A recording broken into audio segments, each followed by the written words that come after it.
એવો કોઈ સરળ માર્ગ છે કે જ્યાં ભગવાનનું ભજન અને ભગવાનની મૂર્તિની સ્મૃતિ સહજ થાય?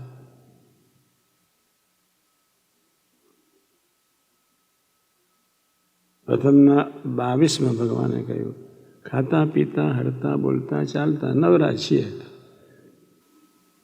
એવો કોઈ સરળ માર્ગ છે રમતા ખાતા પીતા હરતા ભજન સ્મૃતિ કરી શકીએ? હા, પ્રથમ 18. અહીંયા જે પ્રભુએ શબ્દ લીટી કહી એમાં તો તમારે બુદ્ધિ લગાડવાની જ નહીં. સાધુ હરિપ્રસાદની વાણીમાં બુદ્ધિ લગાડવાની છૂટ. ભટ્ટનાથ અને સ્વામીની વાતો બેમાં બુદ્ધિ ક્યારેય કોઈ નહીં લગાડવાની.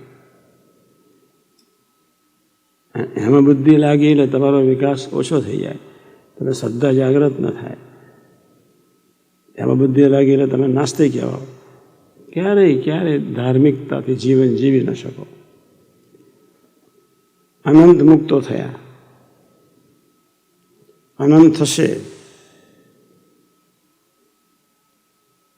અત્યારે પણ જે છે એ પંચ વિષયની સાથે પ્રવૃત્તિ કરતા જો કરવા માંડે તો ઉતરતા જેવા રહે કે ન રહે, આ મને શંકાને સ્થાન નથી.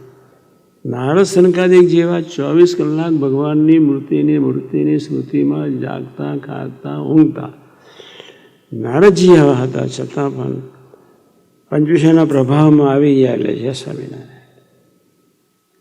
તારે ભગવાન સ્વામી એવો તો હું એક જ, એવો તો હું એક જ છું.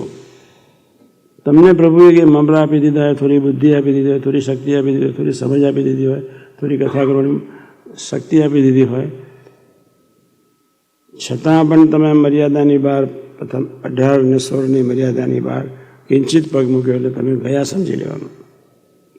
ગઈકાલે આપણે આ વાત કરી હતી. એક ભગવાન સ્વામિનારાયણ સિવાય